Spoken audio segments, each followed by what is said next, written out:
Time.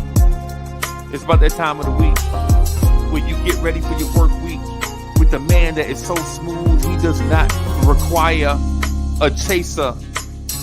Your main man, the real, still the real Anthony D.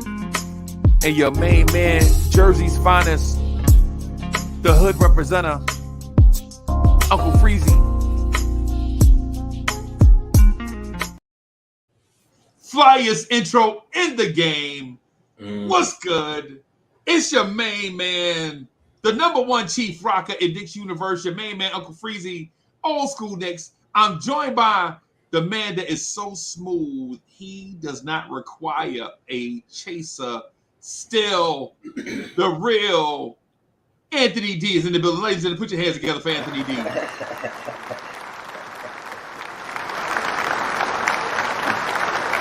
Old school Knicks coming your way. Old school Knicks coming your way this morning. We back on vacation, baby. We back in the building. Man. We tanned. The dynamic duo in the building. Dynamic duo. We tanned and fresh. Make me feel like I want to go watch Scarface. That intro. We back, baby. The world, Chico. The world and everything within. And everything in it. Yeah, man. Yeah, man. Get it. Good morning. I know, right? It's been a minute. It's been a minute. It's been a lot. It's been a lot. You know, but sometimes we need a little refresher to get the battery get going. A little siesta. You know, the season is coming up. Football is here. The Jets are about to take over the league. The city and the league, the world, and everything within. And everything within. Shout out to them little brothers, the New York Giants. It's going to be a lot of pain this year, New York Giants. A whole lot of slow singing and flower bringing. A whole lot of slow singing and flower bringing if my burger alarm starts ringing. Yeah, man. Absolutely. But salute to Knicks fans. Thank you again for joining us this morning. So where we going, Uncle Freezie? I'm nervous, bro. Oh Lord. Oh boy. You remember how Prodigy said there's a war going on outside, no man is safe from. You can run, but you can't hide forever from these streets that we done took. You walk around with your head down, scared to look. You shook because ain't no such things as halfway crooks. I feel like that's what the Brunson family is doing to the Knicks. There is let me be the first to say, hey everybody, get ready for the Brunson takeover. Let me be the first to say that. Or am I the first to say that? You're the second to say that. I'm the second to say that? Who was the first person to say that then? That would be I. That would be months ago. My man warned us about the Brunson takeover. And we didn't listen, and now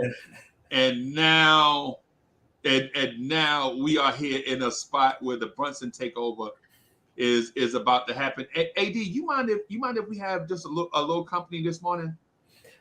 Company's good as long as it's good. Okay. As long as they wipe their feet before they come in. As long as they'll be like, yo, couch. Okay. You know what I mean? Absolutely. Okay. All right. Here we go.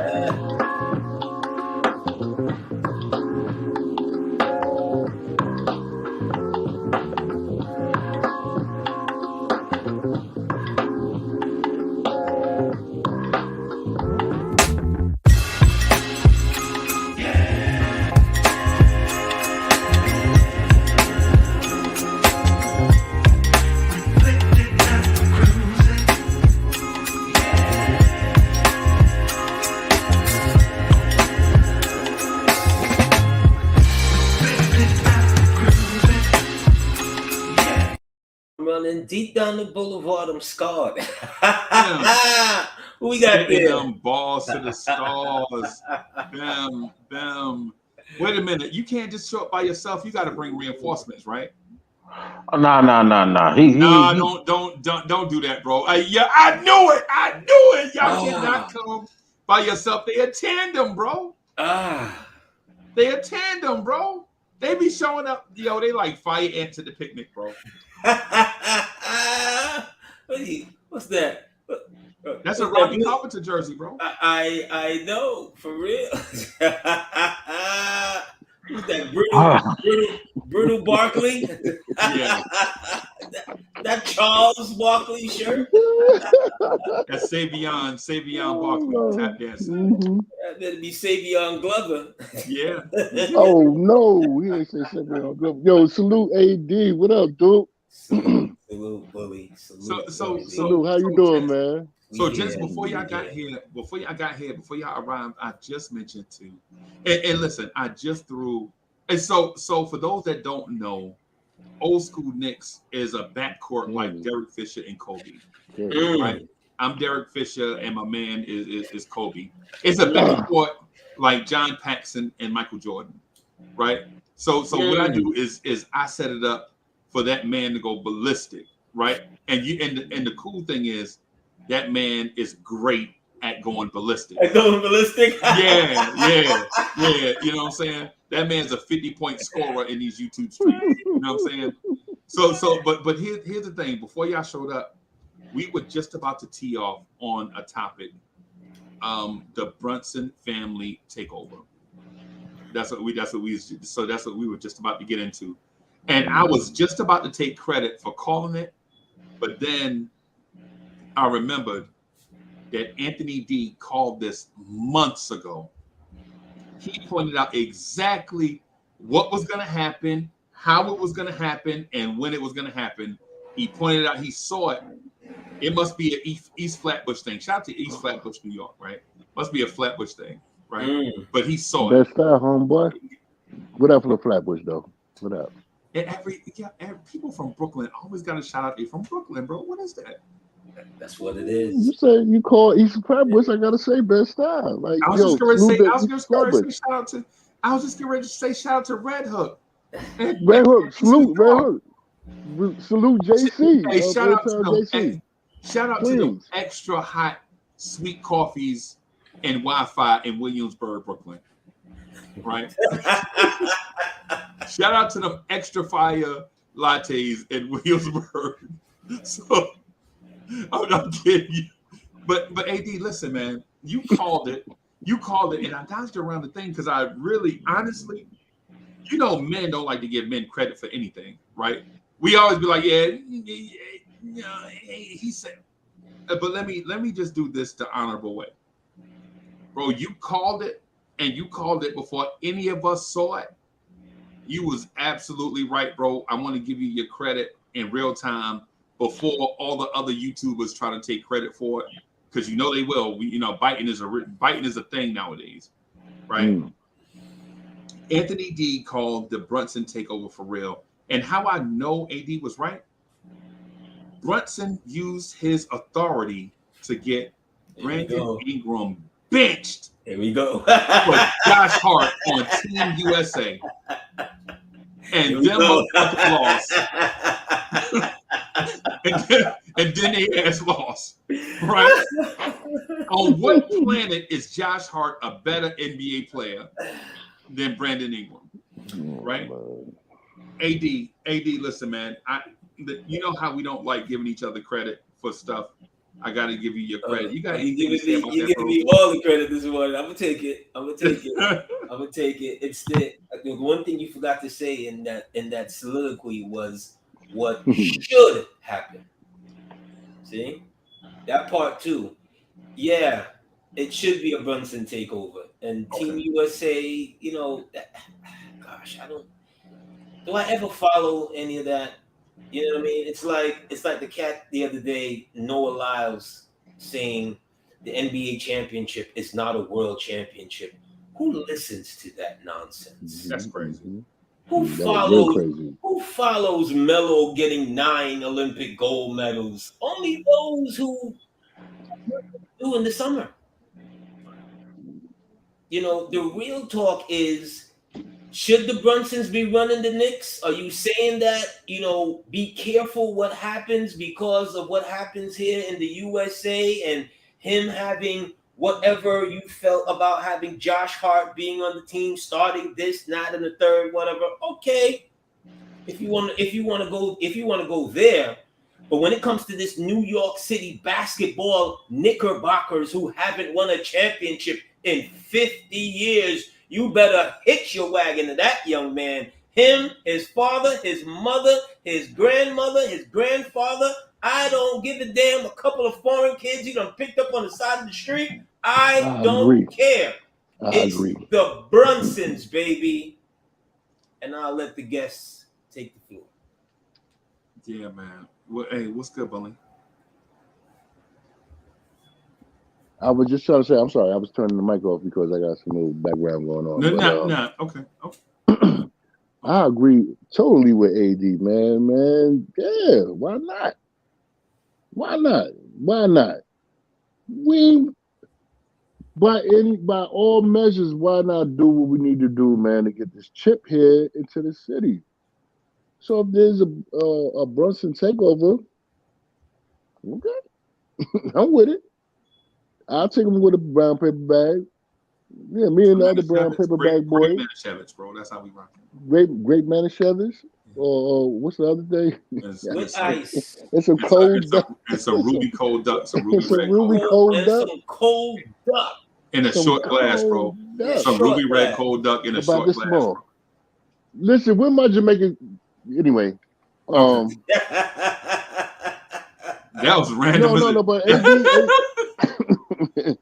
AD makes he makes a great point, man. Like, we need to get out here and do by all means necessary, man. We need to be Malcolm X in the window. We need to get that chip. Wait a minute, you referencing our intro? Our intro was fire. Your old school Knicks got the most fire intro on Sunday mornings, bro. Y'all got a dope intro. You got a dope intro, but it ain't nothing like the 718 boys because we based down. You dig? And if you talking about cold duck, when you hear that, you gonna drink cold duck. You dig? Ooh. AD, man, thank you for calling us the brown paper baby. The brown paper bag boys. Tito, let Jose say something real quick. All right, go ahead, Jose. You know what I'm saying? Because first of all, you struck a nerve when he jumped out the window and said something about how somebody in Green's gonna take over the city. Not gonna happen, but that's okay. But now getting back to this whole Brunson thing, listen, man. Eagles? Yeah. The Northern New Jersey Eagles. You know what I'm saying? He might as well call them that. You know what I'm saying? The Northern New Jersey Eagles. They still FLY in the SKY. Or whatever. Oh, all right. Look, Freeze got bars. But you know what though? But you know what though? You called a giant over here to snatch that bird out the sky. So that's what's gonna happen. You understand what I'm saying? So with that said, it's all good. Now, getting back here to this Brunson family affair, yo. Listen, man. It better listen, AD. I hear what you're saying. I know I don't go against you, but it better work out. It better work, bro. It better work out. Because I'm trying to tell you, because if Leon is hitching his trailer to this and toting this along, it better come with another contract. Bro. It better come with another contract. For who? Leon? For who? Leon or Brunson? Leon and the crew. Brunson got his. It's for Leon and the crew. Leon sitting here looking at his mortality right now, and it's all in Brunson's hands. Yep. You know what I'm saying? And this Villanova boy, frat boy, you know what I'm saying, communal all of them got long-term deals, bro. DiVincenzo, Hart, Brunson, all of them got long-term deals. You understand what I'm saying? It better work itself out. And the messed up part about this is you better pray your boy Tom can work it out and do it the right way. You know what I'm saying? Because Tom got a way of doing things, and once he gets in his mood, and if he issues on somebody who was there for us in the past, because it seems like as much as it goes on, somebody's gonna fall off from the pecking order, whether it be Grimes, whether it be Quickly, because we just talked about on our show, does this young man deserve an extension? You know what I'm saying? Which I truly believe in New York. Exactly. And and the simple fact that, it's just what it is. Because if that's the case, then you know what you need to do? Trade Randall, trade RJ, and go try to go get old boy in Jersey. They're not gonna sign quickly back, bro. Yeah, I'm just trying. No, package them all up and go get old boy. Bridges. Mikal Bridges, and let's call us the New York Wolverines or the New York Panthers or whatever we're gonna be. You know what I'm saying? Well, the Wildcats, the New York Wildcats. You know what I'm saying? I don't care. You see, the thing is, what else you got? If you're not willing to take a chance on Brunson, if you didn't believe what you saw in your uniform with him, with guns out, busting to the last bullet, that's probably the one thing he didn't do in correction. He didn't bust to the last bullet. He passed it up. I'm good with him. I'm good with the family. I'm good with the direction that they want to go, as long as they're not going to waste his time. See, the thing is, it's not about giving Leon a contract. Leon, you still got work to do. You haven't done anything. You haven't won anything. You haven't even gotten to a conference finals. Yeah. So I'm not worried about him and his deal. Is he going to get a deal? More than likely. Why? Because a high tide does what? Raises all boats. Raises all boats. And who's the tide? It's Brunson. Okay. I said it in part one of the Brunsons that if I was his father, I'd go in his office and kick my feet up on his desk and say, "Hey." Wow, that's so Lee, just really quick, right? So we down south, right? One of the narratives AD down here is, how did Josh Hart make Team USA over Trae Young? Right? That's one of the narratives down here. Right? How did Josh Hart make Team USA over Trae Young, a dude that averages 25 points and 9 assists for his career, not for a season, but since day one, the dude averages 25 and 9. Because and you bring in a bench guard. You're trying to get the best match, Freezie. You're trying to get the breadth. Remember when they did this with Iverson, Marbury, and all of them under Larry Brown? They got their asses handed to them. It was a bad fit. If you already have Brunson, what do you need Trae Young for? Right. You need 2 under 6 foot guys. Yeah, Trae Young is not under 6 foot though. Okay, whatever. You need 2 small guys in the backcourt necessarily. It's about a fit. If you want to say that someone else should have made it over Josh Hart, okay, you'd have to name that player that makes a fit. Okay. At least with that, it's familiarity. Right.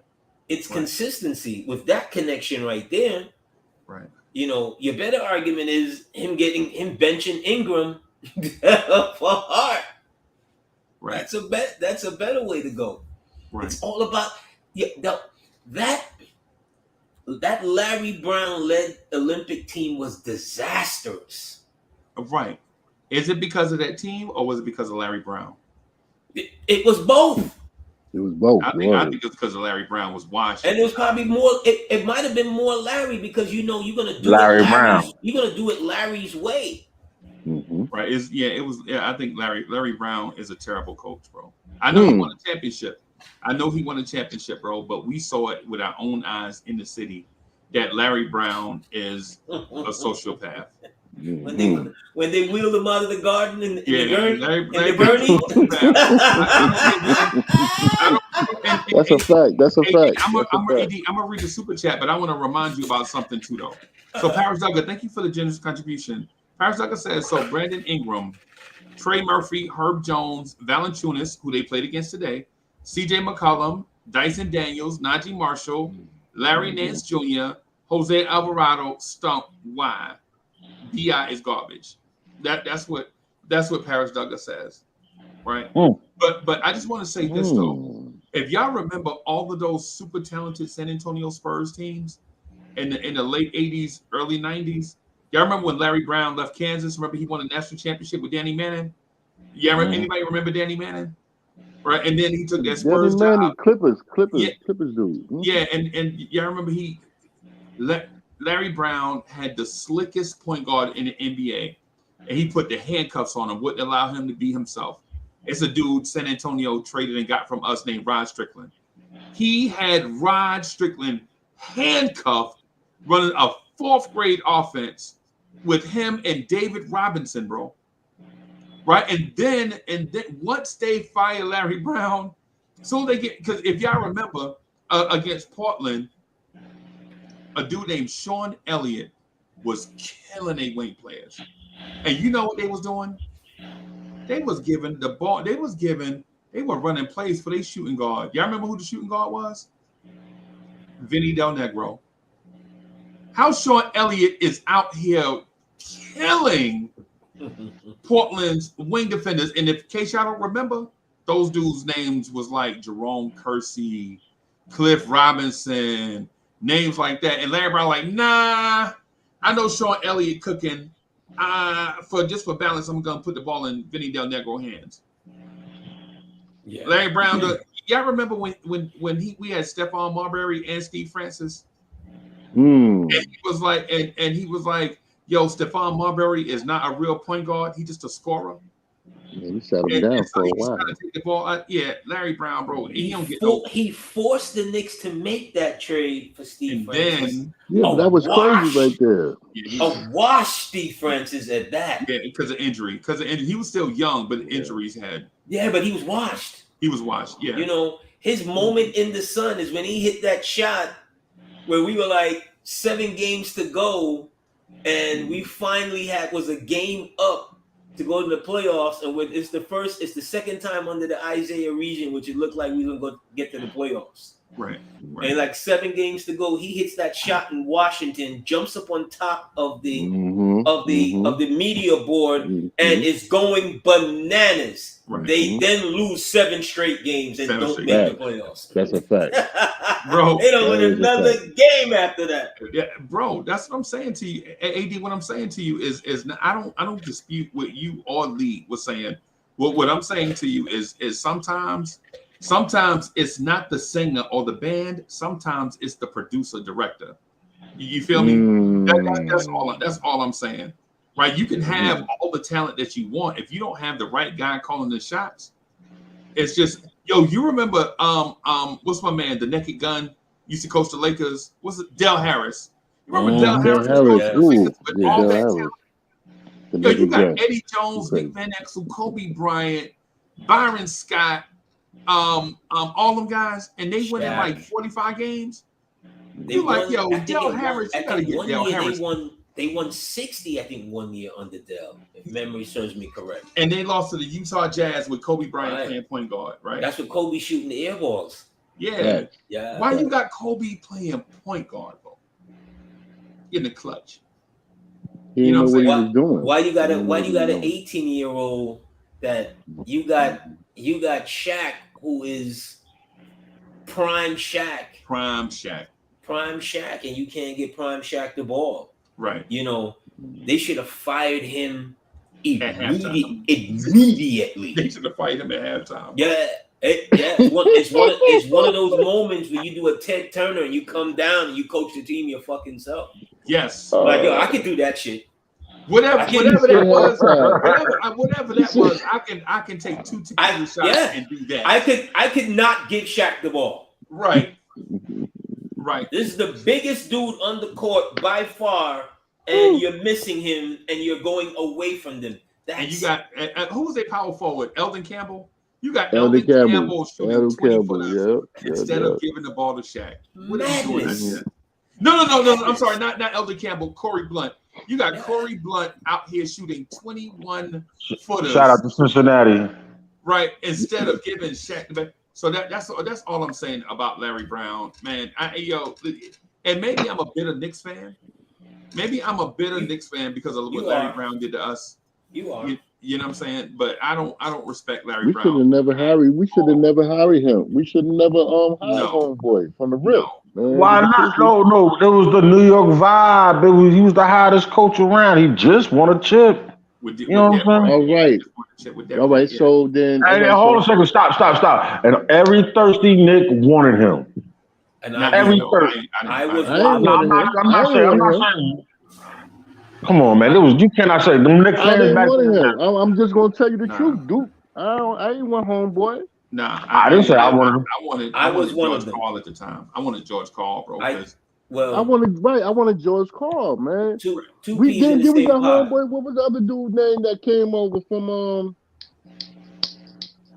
Oh man, what was the other dude, man? He ain't last for long. From Golden State.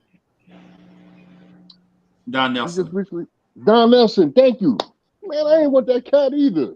Yeah, I wanted George Karl, bro. Because in theory, for those that don't remember, the Knicks and the Supersonics ran the exact same defensive system, right? It's just their defense had more defense in the backcourt, and our team had more defense in the front court. Well, we basically did the same thing: smother you on the perimeter, force guys to put the ball on the floor using a weak hand towards a shot blocker. That was our main thing. Like force right-handed dudes to go left straight into Pat Ewing and Charles Oakley. And they was doing the same thing with Sean Kemp and Irvin Johnson. I mean, the fake Irvin Johnson.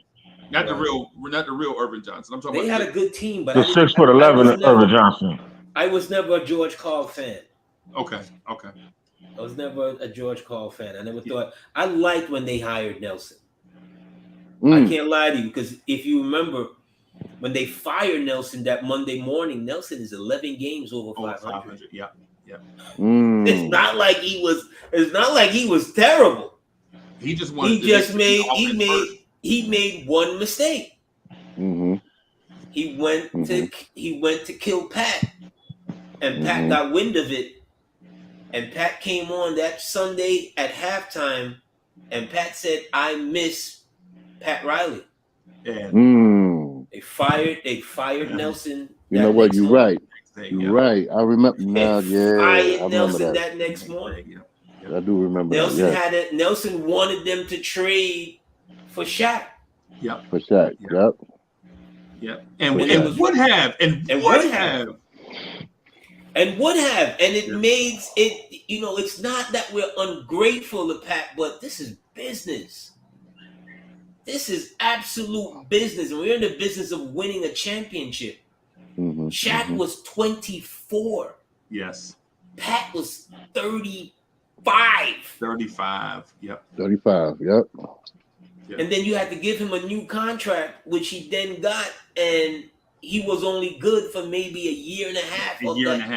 Of that 4 year deal. Then real injuries started coming up on Pat. Yep. Real Achilles, broken wrist, sprained knee.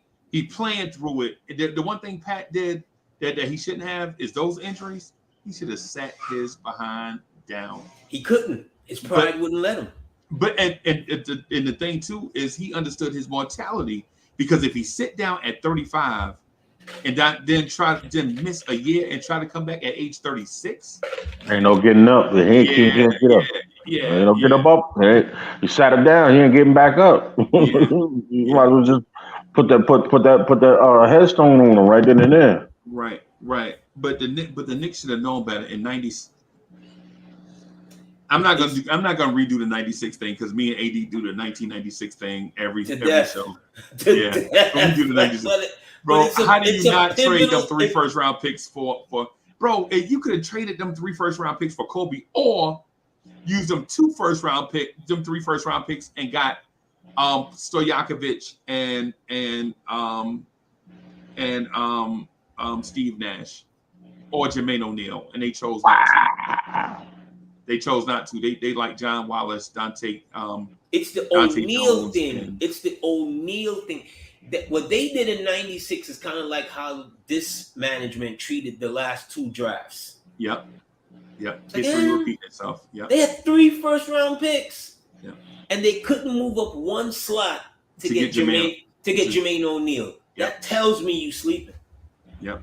That tells me something. Whoever is doing your negotiations or whatever, they're like, we gotta have. Because think about it. How often does someone sign 3 first-round picks to the team? Yes, the team is already and not set. just a team, but a playoff team. Yeah, you had a perennial championship run team. Right. Yep. How the hell those 3 first-round guys are gonna make that team? Right. That's asinine. Right. And you know what they did, which was also you could tell that they panicked, because even with you got 3 dudes that play the same position, right? You could have easily took one of them picks to draft 2 guys that went after those. You could have drafted Ben Wallace and Zydrunas Ilgauskas. But they didn't. It's like they just punted. It's like they just, when Wallace is sitting there and the whole place is going Wallace and he's sitting there like Aaron Rodgers 10 years prior. Right? And no one can figure out. I'm probably one of the only people going, I don't want Wallace. Yeah. I saw him at Syracuse. He had a great run. Yeah. No disrespect. But he's not Carmelo. There's a lot of guys that we could run them down. Right. That when they get to the league, it's a whole nother story, that they were big time college dudes. Right. Wallace just reminded me of one of those guys. Right. And when he had his moment with the Knicks, and his moment is after the fight in Miami, when they suspend half our squad, where we can only play someone one game and someone another game. Yeah, NBA fixed it. Wallace in Game 7 is on the floor. Wallace is horrible. Right. They needed him. Horrible. Right. The moment was too big for him, though, bro, and he was young. So. Yeah, you're talking about young John Wallace. Come on, man. No, but AD is right. He didn't. But with AD, I agree with Lee. Like, what I'm saying is, I feel that way. But Wallace didn't even look like an NBA player in those moments, though, bro. He didn't even look like a G Leaguer, bro. And shout out to John Wallace. You know what I'm saying? He probably somewhere watching. Shout out to John Wallace. Right? Him and Quentin Grimes. Yo. Freezie, you gotta stop. But sharing a ham on rye. Oh boy. See, you gotta stop. Mayo. See, damn. I ain't even. No mayonnaise. Grimes mad at me, and Grimes mad at Corey Lee calling him a. Hey, AD, they got it from Cats, so there's nothing but mustard. No condiments. With a sour pickle. Pause. No, I think he's gonna do big. I think he's gonna shock. I think he's gonna shock people this year. Yeah, one person left the chat. One person left the chat, so that might have been Grimes, bro. That might have been Grimes. One person left. We have 42. We have 42. Wait a minute, man. But Grimes is gonna be a good player, man. He gonna shock and rock. Right. But what I was gonna say to AD though is AD, I feel you in those moments where we panic, right? Because you remember the Steph Curry pick. Remember when the Golden State took Steph Curry before us, and everybody in Knicks Nation was like, "No, that's the guy we wanted." 2 picks, right? And then when Steph Curry goes, we panic and take Jordan Hill instead of taking DeMar DeRozan, instead of taking Drew Holiday. It's like they don't believe in karma. It's like they don't believe in karma. Look, I would have Miss Cleo next to me at the draft to remind me of the mistakes I done made before. Right. Jordan Hill is Wallace in reincarnation. Right. 10 years later. Right.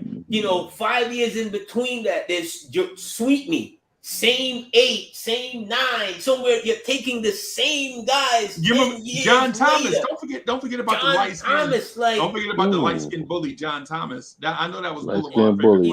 You know, Shannon Fry. It's the same. It's the same trajectory of guys. Like, yo, I believe in karma. There's no way in the hell I'm gonna keep doing that. Remember Lauren Woods?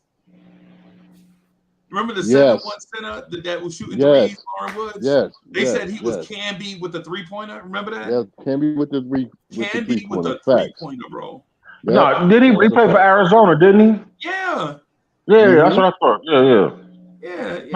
Camby with the 3. Oh my goodness, bro. These are the same guys drafted in the same position, same type of guys that they just kept on management after management. Look, I'm taking a job like that. I'm taking any job. I want to look to see what the other managers were doing to find out why they sucked at this pristine job. Right. You know, and I'm not going to do that.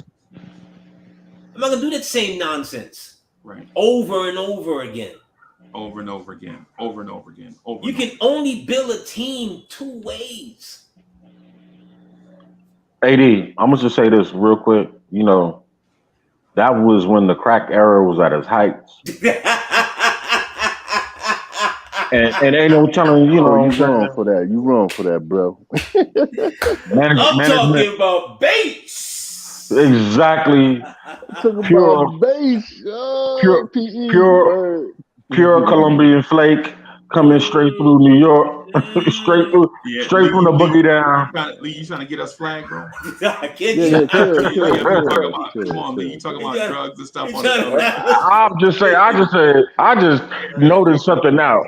Shout out to the rated G people that just like Knicks content.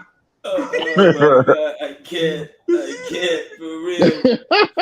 Cold duck. You know what? Cold duck up in here, baby. I'm about to get my brown paper bag right now. Yeah. But these just, you know, would I be surprised? I'm never surprised because you know what happens behind closed doors with these executives. You saw what my man was doing in Boston. He was knocking everything down he could. Yes, he was. I've said it Nia, before. when I see you, I'm along you, girl. Sorry. You know, I could be the shoulder to cry on. You know, absolutely. But that's what you get guys. Look at the Knicks. They bring in Fisher. They give Fisher a 5-year deal, right? Oh God. Fisher supposedly goes off to go see his sick child somewhere, but yet still the New York Post got him on the back page taking a picture with the flight attendant crew. Him and what's the name's wife. You know, him and Matt Bourne, Alfie Shore wife. Back and Pretty Ricky wife on the back of the plane. Yo, that's a fact. I'm like, when I heard that, and I'm like, it's all you can say is, Matt, did you give him one for me? For real, yo. As a Knicks fan, did you give him a couple of lumps for me? Right.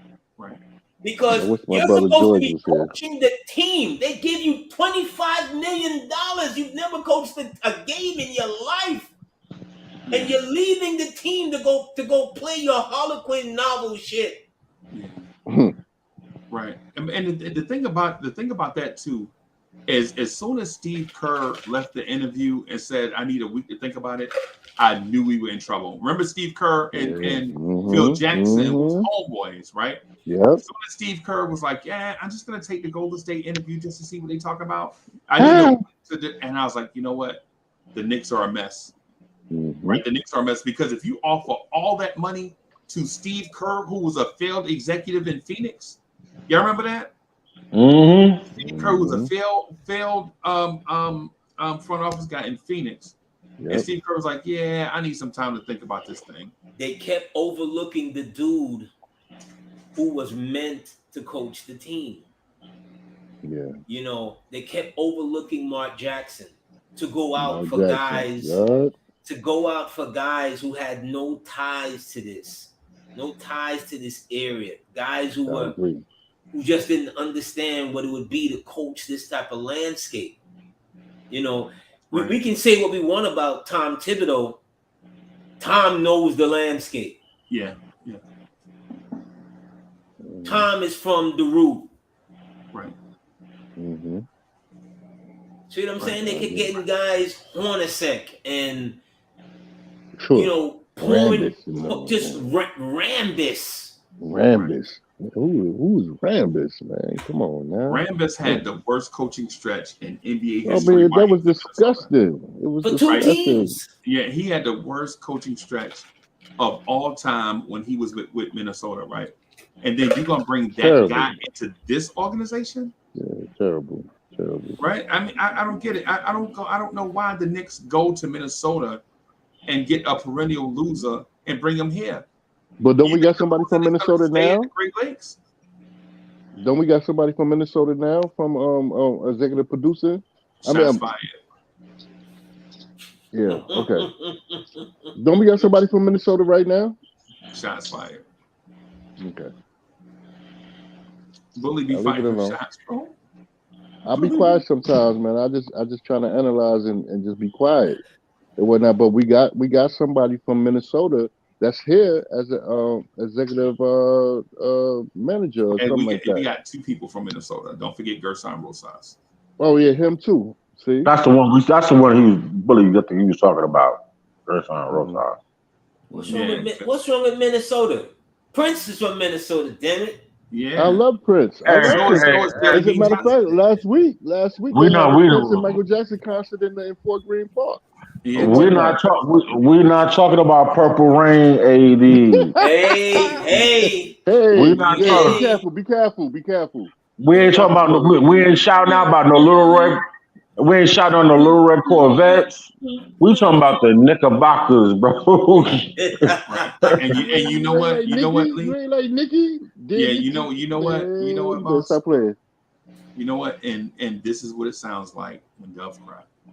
Exactly. Wrong, man.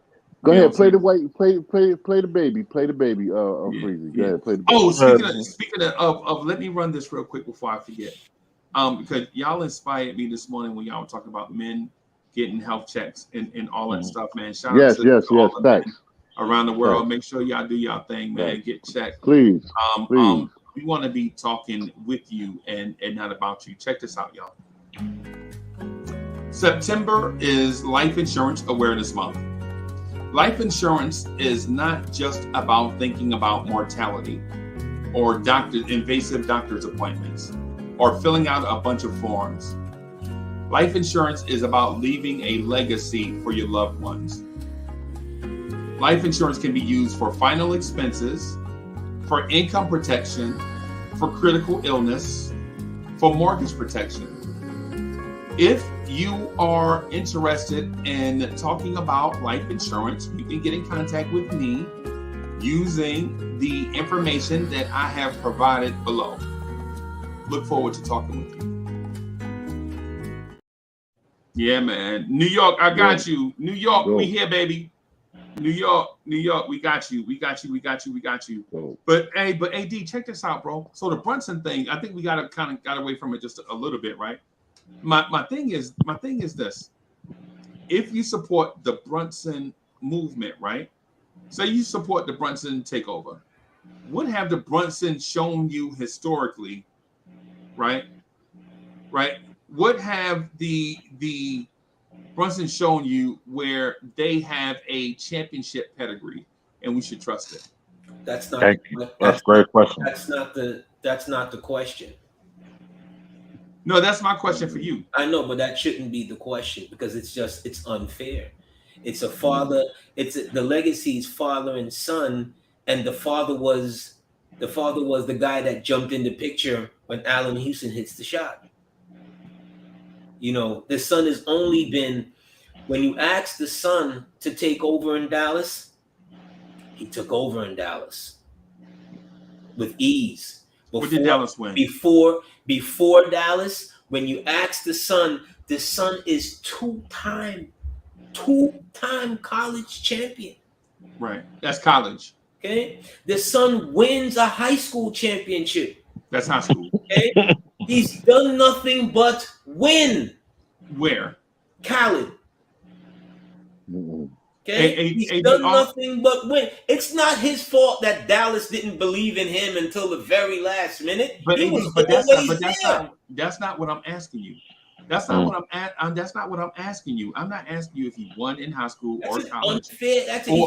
He has a winning pedigree. Nah, listen to what I'm asking you. I'm not asking you if he's got 6 championships. I'm asking you why Knicks fans should hitch their wagons to the Brunsons. Now, if you're saying the reason why he won those championships, he has a leadership intangible that you can't get in other type players. So when you see it, you got to reward it and keep it in house. I'm with you, right? But if we just talk about a results-driven business, and we just talk about the bottom line, then I don't know if we should support Brunson. But if you feel like Brunson himself has the intangibles to turn a organization around and turn them into a champion, I'm with you on that. But if we're talking about what cats did in high school, then Pat Ewing should have 6 championships. But here's the thing. It would be the same thing because he's always been around winning. It's all of what you said plus the extra sauce is he's a winner. Right. Everything you said is correct. I totally agree with you. Right. But a lot of guys have been in, who are good players, great scorers, this, that, and the third, and they've never been in winning situations. Right. And we're winners. You could call on them in the moment. Okay. Brunson just has that for me. He's demonstrated that his whole life. I agree. We've made too many mistakes and hitching the wagon to the wrong people. Mm-hmm. You got a guy who's not even 30. He's 26 years old. That's why I asked the question. He's 26 years old. 27. He turned 27. Okay, 27 years old. Yeah. Last year was his first year of starting. Last year was his first year of heavy minutes. Mm-hmm. Right. So he's a 27-year-old that only has 1 year of starting point guard experience. Listen, hold on. I know when you get ready. I know take that chance. Mm-hmm. I'm sorry, Bully. Remember when the Nets plucked Drazen Petrovic from Portland? From Portland, yeah. Mm-hmm. When they brought in, people were like, it was like, okay, Nets traded for Drazen Petrovic, and all of a sudden, Drazen is the talk of the town. He was like a Jeremy Lin before then, and then mind you. This is when they had DC and Kenny. And Mookie. Drazen was the best player on that team. Right. And Chris Morris. See what I'm saying? Shout out to boy, Chris Morris. Sometimes you just see it, and you know what? You're like, okay, I traded for him from the bench, and I got these other guys here that I'm invested in, and whatever. But sometimes the best guy is just the best guy. And you got to take advantage of that. Okay. What I will say, the piggyback off of AD's point, Brunson is our superstar, man, and I'm just I'm elated about him. Like I could see that he's gonna take us to different levels, as long as he's in the mix. Once he in the mix, man, we cool, we good, we good. Now, I'm not going front. We're gonna probably lose some people, man, that we like. We're probably gonna lose a RJ, unfortunately, and whatnot. And I think we're gonna lose a Julius, man, for somebody doper than him and whatnot. But it all starts with Brunson. And he's our superstar, and I mean I'm going with it. It's not like Corey Lee always say. It's not what's on the front of the shirt. It's what's on the back of the shirt. So I'm going with it. Is that how Lee say it? No, he messed that up. Cheeto, fix it up, Corey. Cheeto. No, I'm looking at these go kids running around and whatnot. Anyway, it's not the name on the back of the jersey. It's the name on the front. It's on the front of the jersey. My bad, Courtney. I'm sorry, bro. But I got mad nephews and nieces running around the crib. Go ahead, bro. Now I'm gonna say this, and in respect to AD and to you, Willie, I just do not want us throwing all our eggs in a basket behind what this catering to one player. You understand what I'm saying? And then not coming out with zero results and going backwards. You understand? Because listen, is he considered one of our better players on the team? Because it's two. Yes, he is, but he's not the only one. You understand what I'm saying? Right. And also too, just because the family ties that we all have together with Tibbs, him, the daddy, Leon. You understand what I'm saying? All those mutual connections and stuff like that. We're losing objection. You understand what I'm saying? Of being objective to things because we're so tightly connected. You know what I'm saying? I'm all for what's the word I'm thinking of when you hired your son. What do you call that? Nepotism. And yeah, I'm all with nepotism and all that, but also too, I'm with nepotism to a degree. You understand what I'm saying? I just do not want us to hitch ourselves to this kid. We do everything to cater to him, and we're still fighting to get out of the first round. You know what I'm saying? Yeah, I could dig it. I mean, hold on a second. I'm not hating. I'm not hating on the kid. Now I love him. As soon as we got him, I knew we were going to be 8 to 10 games better. You know what I'm saying? Right. But it's just like I'm not ready to. We do not give in to every player's needs and wants. You understand what I'm saying? As a you know, say, listen. Shout out to the late great Jerry Krause. He did not give in to everybody's needs and wants. He did what was best for the team. And that's why, you know what I'm saying, God bless his soul, he's one of the best GMs to ever be in this game. You understand what I'm saying? I want somebody somebody who's not attached to these people in Leon's ear to let him, to see other things outside of what he sees. Because, you know what I'm saying? Because when Hanukkah and Christmas come around, they all sitting around the table eating together, breaking that bread that Dolan and broke them off with. You know what I'm saying? And Kwanzaa. Yeah. Kwanzaa too. That's right. Kwanzaa too. So your bro. And every few years, every few years Ramadan, but still the point of but the point of it all is that I just do not want to throw all my eggs in that basket with him. Check me out on this one right here, right? I heard you heard. I know you called out homeboy Krause and all of that, and I just don't want our team to go back to a Carmelo Anthony situation. We're nowhere near that situation though, bro. And no. I know. Hold on. Let me speak, homeboy. Let me speak. Please express. Yeah, I mean Ramadan. Assalamu alaikum. I mean. Alhamdulillah. Underlaw. Yeah. But what I was trying to say. Hey, D, it's pure comedy, bro. I swear to God, I love this. It's never what they want to do.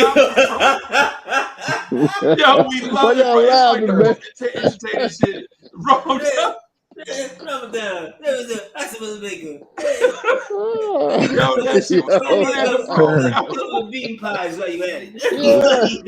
Hey, D, that was so random, bro. AD, I'm about to send y'all both a bow tie on behalf of Bully. Yeah. I'm sending bow ties out to everybody. Everybody that I love. Go ahead with your. Get to your point. What I was trying to ask, what I was actually trying to say is when he was saying about old boy Jerry Krause. Homeboy. And what not? Like, I don't want to go back into a Carmelo situation where we had almost to give up the whole team just to have a superstar. And I love Carmelo. That's my dude, number 7 all day, every day. Y equals self and whatnot. But I don't want to go back into that where we got to give up multiple players, like empty our whole team to get this one superstar that's going to validate us because we got a superstar. Hold on a second. I don't want to be I don't want to be a superstar. Listen, homeboy, number one, homeboy. I don't know where you got that from because I'm talking about Jerry Krause from the Chicago Bulls. I know what you're talking about. I'm just saying, no. I know what you're talking about. I know you talking. I know who you're talking about. I don't know. Anybody who was titled with $1 was Jerry Krause. That's number one. Number two, Leon Rose is, boy, if you don't know, you know what I'm saying, my man holds on $1 like, you know what I'm saying, like a bull rider holds on to that bull's neck. You understand what I'm saying? He's holding on for dear life. You understand what I'm saying? Yeah, you see, I'll say we're not throwing money out there to anybody. If that was the case, then your man would be here. What's his name in Cleveland? He'd have been here. Do you not see? Do you not? But hold on. What I'm trying to say is, do you not see the footprints of our failures in footprints?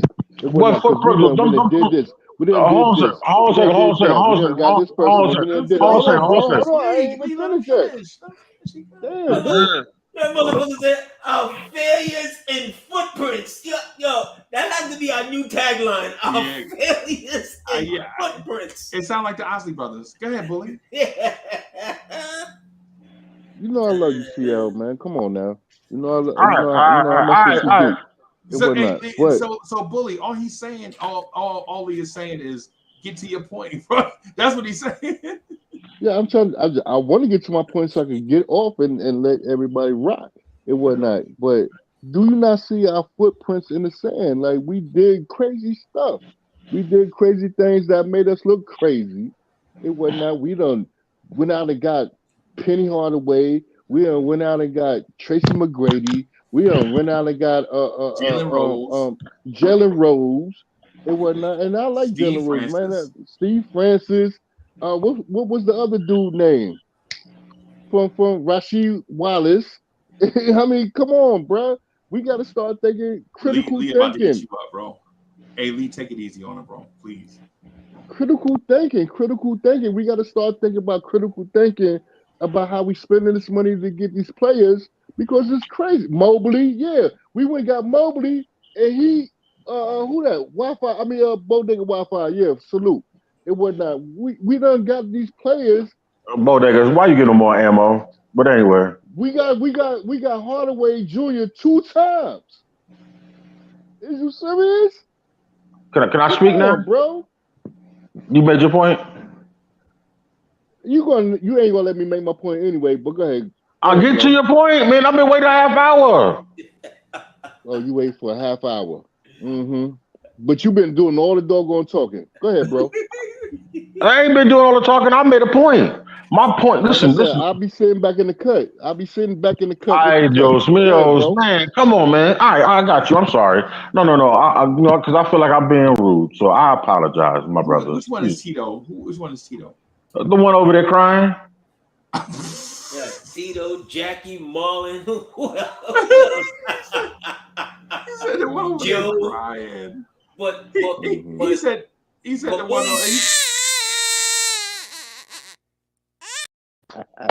Lee, that was not fair, bro. My bad. Nah, he gonna get me later. Yeah, you know.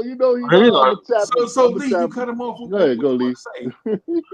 No, but this is what I'm saying, because to all the footprints in the dark and in the sand and all that stuff like that. You ain't no Ashley brother, man. Go ahead with that, man. Go on, get. You better leave me alone, Tito, man, before I go get Jermaine to jump you. But anyway, get to my point. My point is listen, bro, to everybody. That regime, them days has been done. How many years we need to float by and be in the playoffs with a brand new regime? That we got to sit back in and cry and stop and cry about that stuff that happened. It's done. It's done. Nobody crying, man. We had some bull crap. Okay, then it's but we talking about spilt milk, bro. It's over with. Am I not? All right. Okay, come on, Obama. All right, so now say what? This ain't even Obama.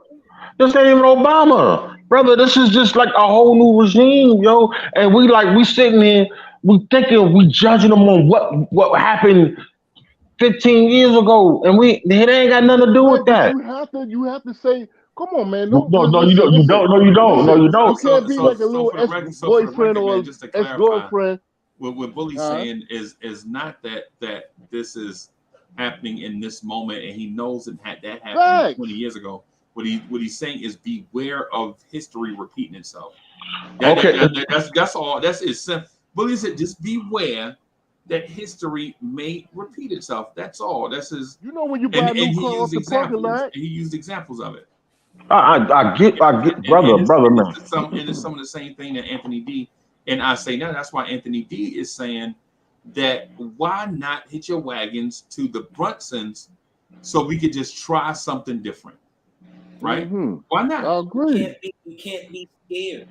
Yeah. And I'm not saying either one of you, because both of you were making the same points. Y'all just was using different pieces. Yeah. You understand what I'm saying? Y'all are both saying the same thing.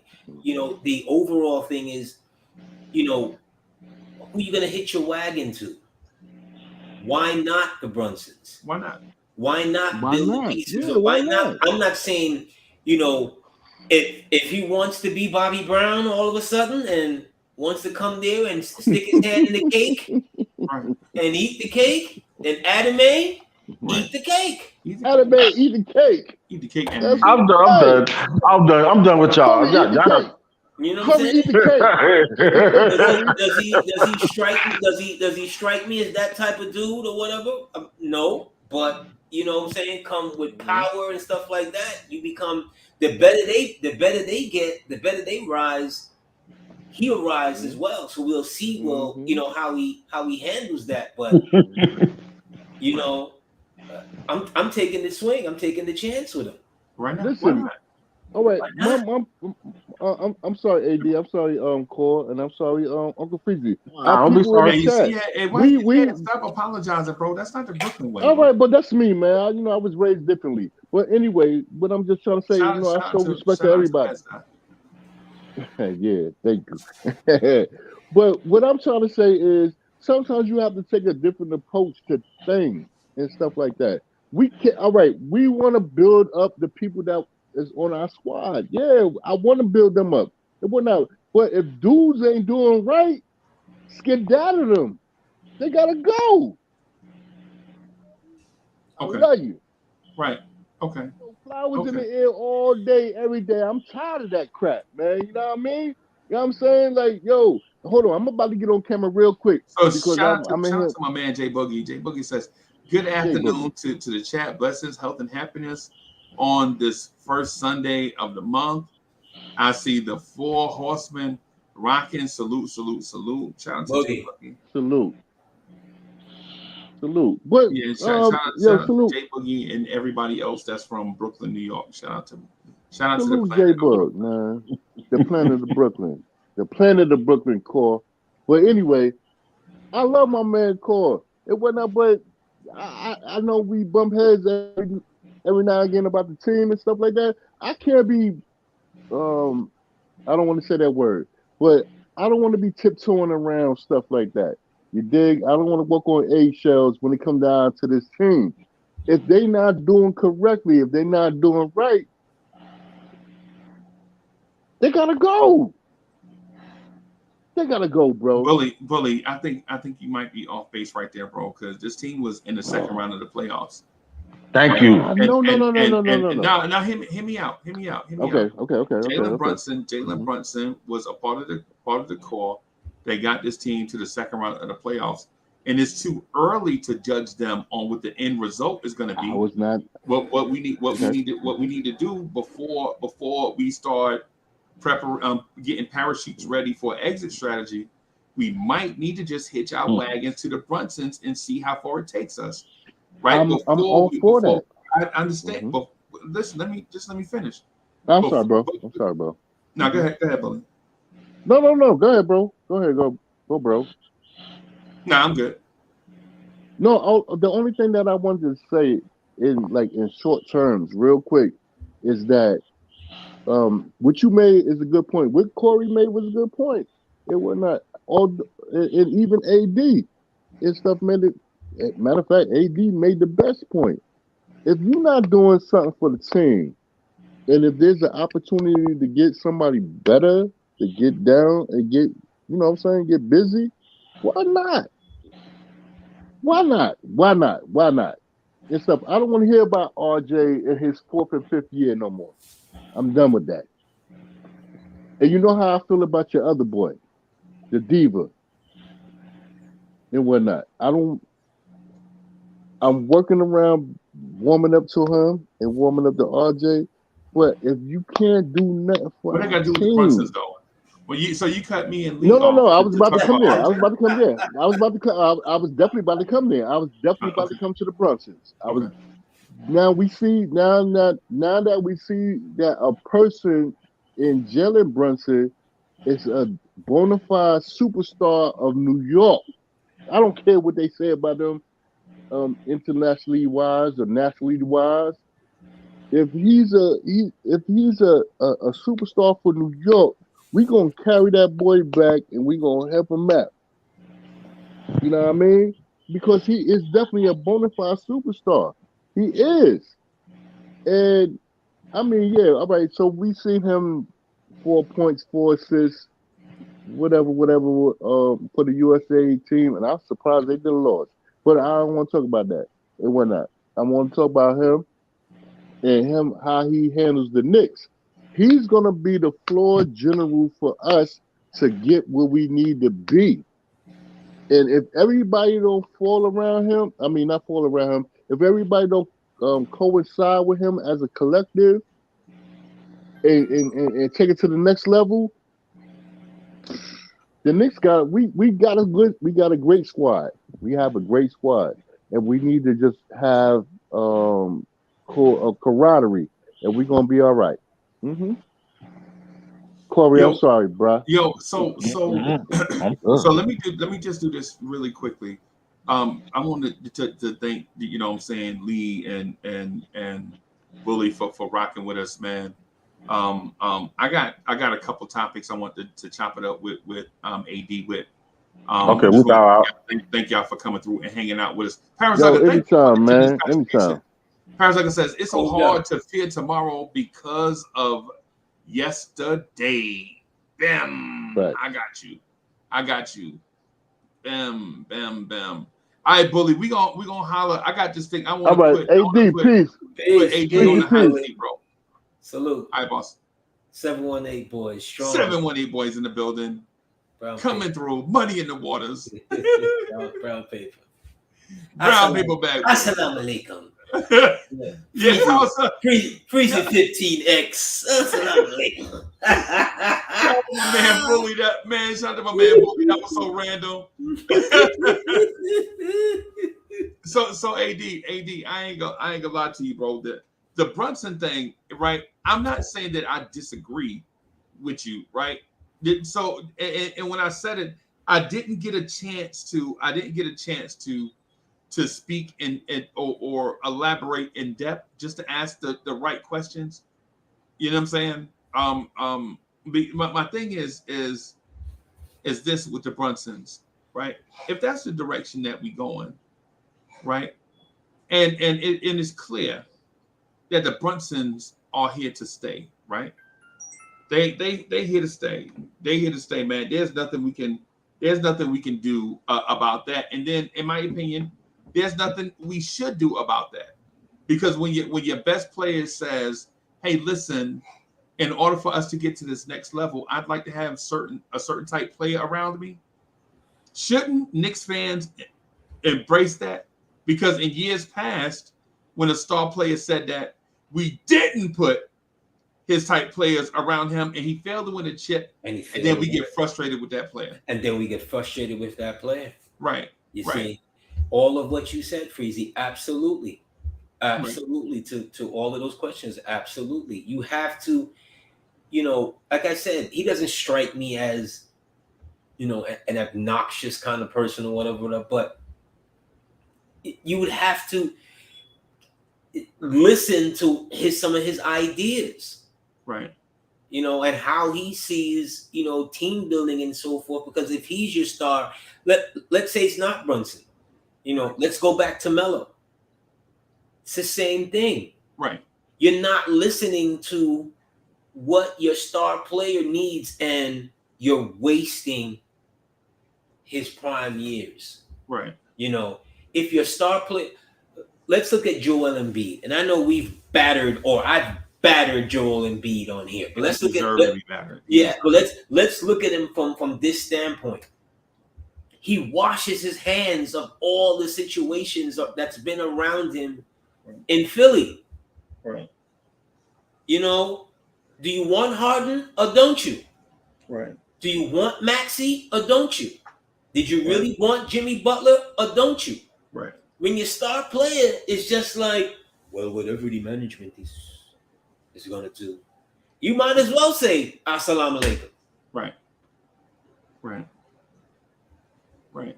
When he's sounding like the prison Bible study, you might as well just go on and do what you think you need to do or whatever, because your star player is not giving you any sense of direction.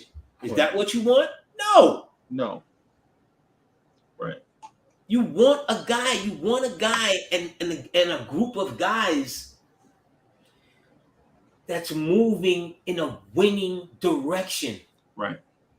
Whatever you may think to winning, Josh Hart, and committed to winning. Whatever you may think about Josh Hart, he doesn't have the skills of some of these other guys in, you know, USA and stuff of that nature. But is he gonna go out there and challenge and compete and, you know, maybe hit a shot here and there? Absolutely. Is he trying to win? Absolutely. Are you gonna see him make dumb plays in these key moments? We didn't necessarily see it. He just didn't hit all the shots that we needed him to hit, because why? He was put in a situation that wasn't for him. Right. You would have to build around your best player. Right. Freezie. Right. No, I get it. And it's not creating an environment. One of the reasons why the Lakers didn't win 7 championships with Kobe and Shaq is because they created an environment where there's 2 different camps. Yep. It's whose team it is. Whose team it is. Right? Shaq feels one way, Kobe and these people feel another way. Eventually, the divorce, they were writing it was like a daily soap opera. But you can't have 2 alphas, bro. You just can't. They won 3 championships. Why can't you? Because Shaq was the alpha in those first few championships, and Kobe felt like he was an alpha. And then after Shaq left, Shaq won a chip, and Kobe won additional chips. Would you have busted up? Would you have busted them up? Yes. No way. Yeah, I would have. Yeah, yeah. And because the thing about this, think about this. The Lakers had 2 alphas, right? With Kareem and Magic. But when they had their alphas together, they had a old alpha and a young alpha, right? Right. But in Shaq and Kobe, you have 2 alphas at the same time, one 3 years older than the other. They in the same age range, kinda. You know what I'm saying? Or 4 years older than the other. They kind of in that same age range. One is 18, the other is 22. You know what I'm saying? So you got this weird dynamic of Shaq understanding that he is a once in a lifetime player, but Kobe irrationally thinking he's a once in a lifetime player. But when I say that, I don't mean that to disrespect Kobe, but in order to be the GOAT, you have to be irrational and psychotic. The people that rise to the top will do anything to be at the top, right? And Kobe was that type of player. You know what I'm saying? Jordan is that type of player. Successful CEOs are those type of people that will do anything to be the best. But if you got Kobe in that, you listen, I'm not saying that I would have traded Shaq. I probably would have held on to Shaq, but I definitely would have had to break them up, bro. There's no way I'm doing that. Yeah, you got to, there's bro. No way. There's no way I bro. would have done that. I would have lived in that misery. I don't give a damn. You got. I don't give a damn. There's such a thing. We lived in a time when it was a thing called the Bronx Zoo, and I'm not talking about the animals. No, I know we was in that moment, right? We lived in the Yankees. That. You better believe it. We lived with that. But the thing about that is you let them fight. You let them fight. The Bronx Zoo only won 2 championships, and then one. It took a Herculean effort from one of the antagonists to get those 2 championships. But they went to 4. They went to 4. In that period, they went to 4. Right. And 3 straight. 76, 77, 78. Yep. And if Munson doesn't die, they're going again in 79. Right. Remember, in 80, they win 103 games. If and missed the playoffs. Because what's the name sends Willie Randolph, comes around third base. Oh, you talking about against the Royals? Yeah, against the Royals, right? Yeah. I can't remember the third base coach, but he sends Randolph, and they get him at home plate. Randolph was a great athlete, though, bro. Yeah, the Bronx Zoo was a real thing. But my point to Shaq and Kobe is Freezie. You don't separate that. Not if you're winning. Not if you're about winning championships. Bro. And at that moment in time, the Lakers stopped being about which. This is like I gotta think that Dr. Buss was probably senile by this point, right? So he's in the background, just signing his name off on the paperwork, right? Rubber stamp. Because that's not what his legacy was throughout. They were trying. He was there. If Dr. Buss was in his prime, is what you're saying, he would have been there to soothe over all the rough spots. Absolutely, because he did it. Because he did it with Jamal Wilkes. Remember, Jamal Wilkes was a stud.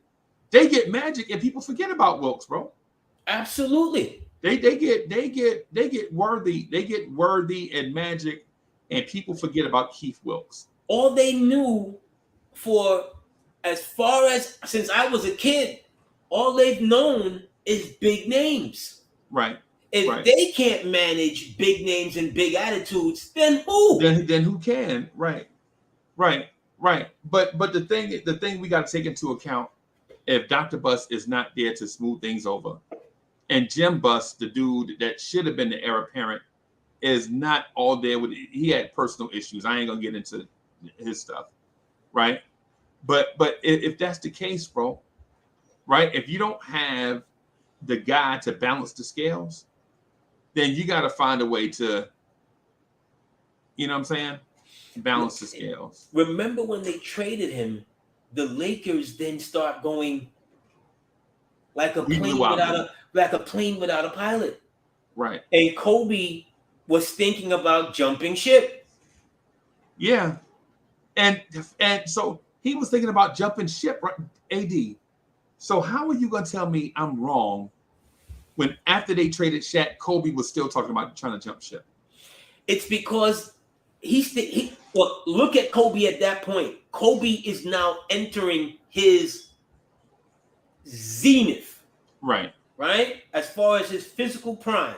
Right. Remember that season? The season he drops 80, 81, whatever. He was torching everybody. Right. 5 straight 50 games. 10 straight 40s. He was killing everybody. Right. You got Smush Parker as his wingman. Smush Parker, bro. No disrespect to Smush. You know what I'm saying? From the city, from the town. You remember the Escalade he used to drive the games? He used to call it this Smushcalade.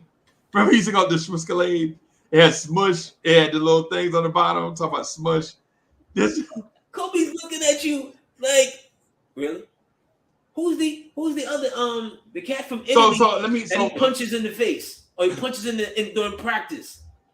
What's his name? I can't remember. He became a Knick a few years. He became a Knick like 5 years later under Phil Jackson's stewardship. He's a guard. Like they had this on Vucevic. Not Vucevic, but something. Sasha something. Yeah. Sasha. Kobe used to torture that man in practice. Yeah. AD, but let me ask you this. You telling me you wouldn't have traded, and think about these players, all of them in their prime. You're telling me you wouldn't have traded Kobe to Phoenix for Steve Nash and Amari for Kobe to go with Shaq. So now you got Steve Nash, Amari, and Shaq. No, you wouldn't entertain. Yeah, I know. Yeah, I would. Not only would I have done that, I would have did a farewell tour for Kobe, bro. Think about it. Okay, hold that point right there, right? One of the reasons why Amari, in my opinion, outside of his knee giving way or whatever, is that Amari had no pedigree of winning basketball. Touche. In those big games when they needed him in Phoenix and so forth, remember, D'Antoni and them kept winning 58 games. Remember that. They won like 58 games 3 straight years in a row and kept getting. Remember when Robert Horry sent Nash into hip checked him into the first row? Phoenix was soft. Yeah, Phoenix. Yeah. He had the nerve to call Gasol soft when Amari with Phoenix. Phoenix was soft. With a capital T? With a capital T at the end? With the extended T. All like, right. Them D'Antoni teams with please. Nash got 2-time MVP, right? Right. You want to say he could have got one? The second one, Shaq averaged 28, I think, in 13 or something like that. Yeah. And it shot like 65% from the floor. Some ridiculous on high usage. Yeah. It's like no disrespect to Nash and his career, because Nash was a tremendous ball player. Yeah. But am I trading Nash and Amari for Kobe? Prime Kobe? Are you mad? Is there any package out there that you trade Kobe in his prime? At that time, no way. Okay. None. All right. So you wouldn't have done a Derrick Rose and Luol Deng, Taj Gibson for Kobe. No way. So you would have done a Rajon Rondo, Paul Pierce for Kobe. No way. So you wouldn't have done, and I love the truth. You wouldn't have done a Richard Jefferson, Vince Carter, and the Fugazi dude. What's the Fugazi dude name? Vince Carter and Kobe Bryant. No respect to Air Canada, but Kobe's a phantom. Yeah, Kobe is definitely Vince is a Corvette. I get it, but Vince is not on the same tier with Kobe. Right. What's the dude they used to call Fugazi? Oh, that was Kenyon Martin. So you would have done Kenyon Martin, Vince Carter, and Richard Jefferson for Kobe? No way. For prime Kobe? No way. No way. That year, the Lakers, in truth, wasted like 2 good years of him. Before they got Gasol. Kobe orchestrated that, though. Yeah, I get it, but this is where, to Corey Lee's point with the Krause, this is where you don't listen to him. Yeah, you're gonna take his advice or whatever. But I'm like, Kobe, look, we got to work this out. We got to work this out. I'm sorry, we're gonna Shaq likes a few burgers in pregame. That's just what he does. Right. But the thing, AD, though, with Kobe, not to cut you off, I'm sorry, but big men take a beating, bro, and Kobe wouldn't understand that because he's not a big. He's right? not. It's not. You gotta respect. That's the one thing. That's the one thing Kobe. The reason why Kobe didn't have 8 championships is because he didn't respect what other players on the floor went through, because he had a Michael Jordan mentality of, if I can do it, everybody else should be doing it. Yeah, right? But you have to work. If he's saying to you, well, you got to work as hard as me, what's wrong with that? Well, for one, what's wrong with that? For one, all time, Shaq is a better player than Kobe. For one, no. So it's not. No. So we not get ready to say that Kobe Bryant is a better player. Kobe Bryant is the third best guard in his own franchise, bro. He the third best guard in his own franchise. No, we be talking about Kobe like he the GOAT. He's second. Behind who? Behind Magic. So, no, bro. He's better than West. I can't deal, bro. He's better than West. I know you're not saying that Kobe Bryant is better than Jerry West. Well, excuse me. It don't mean a thing if he ain't got no rings. It don't mean a thing if he wasn't playing the greatest Celtics dynasty. And he done lost 10 straight. He was LeBron back then. Him and all of them. Him, Wilt, and all of them. The Celtics were smacking them around. I'm sorry. The Celtics had the greatest team of all time. I don't care. And they had three of probably the top 20 ball players of all time on their team. Yep. And they couldn't win nothing together. Right. What's it? I'm sorry. And I should. Oh my God.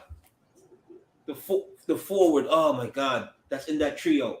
Not West, not Chamberlain. Oh my God, I'm skipping his name. Elgin Baylor. Elgin Baylor has to retire before they win. Before the Lakers finally win. And Gail Goodrich and Mitch Kupchak picked up the slack, bro. And Gail Goodrich and Mitch Kupchak, bro, they are names lost to history. But it's basically like a 35-year-old Elgin Baylor who was, if a 35-year-old Elgin Baylor today is Anthony Edwards plus rebounds, right? That's how good that man was. But back to your early nonsense. Jerry West would tell you that Kobe was better. No, that dude ain't better than Jerry West. Jerry West led the league in steals and deflections and one of the greatest defensive guards of all time. You know what? I think your problem is, and so it's a lot of Kobe detractor problems. No, I don't detract from Kobe, bro. I know he's great. No, but I see. No. But hear me out for half a second. We look at Kobe in the latter years and him being the gunner. I don't. No, I don't. Okay, so I apologize then for that. I look at every time I see Kobe, I think 25-year-old Kobe Bryant. Every time I see Kobe, all I know is that Kobe destroyed San Antonio. Right. He dunked on Robinson and Duncan at will. Right. I look at number 24, Kobe. That man was just that. I was watching some highlights of him this couple of days ago when he went back to Philly in the finals. Yeah. And he gave it to them, because everybody was all up in arms of Iverson and, the step over Tyronn Lue and all of that and whatever, but they forgot that they clean swept him after that. Yeah. Okay? Yeah. They clean swept him after that. That man was just... look, I heard a debate this past week, or I'm sure you've heard it as well, LeBron and Kobe. And I'm like, you're mad. Yeah, that's not even. I'm taking Kobe. LeBron is 6 times better than Kobe. You are a madman. I'm taking Kobe every day of the week over LeBron. So let me. This is how we can settle the LeBron versus Kobe, right? One dude is the NBA's all-time leading scorer, and the other dude has missed the most shots in NBA history. Right? What are we even talking about? This is so, man, listen. One dude is the NBA's all-time leading scorer, and the other has missed the most shots in NBA history, and we comparing the two. Kobe has taken more shots than LeBron. One dude, the all-time leading scorer, the other missed the most shots in NBA history. And we're comparing the two. Well, bro, it's like comparing it's like comparing Timberlands and Wallabies, bro. What are we talking about? Well, we know which one is better, but depending on the occasion, because I love them both, But you, sir, here's the part, you're falling into the analytic trap. Okay, you're falling into the analytics trap, and you're not letting what your eyes see in front of you. See what I'm saying? You got miffed at me when I pointed out to you before that JJ Barrera could not guard me. Right. In the fourth quarter of no game, nowhere, let alone guarding a 6'9" guy. Right. Okay? Okay. Kobe doesn't have those moments against Dallas. He's not. Right. If him and Shaq are not going through their nonsense, Detroit does not beat them. Okay. And that's no disrespect to Detroit. Not at all, because that was a great team. But it's Kobe and Shaq going through their foolishness, which is why that happens when that happens. Kobe.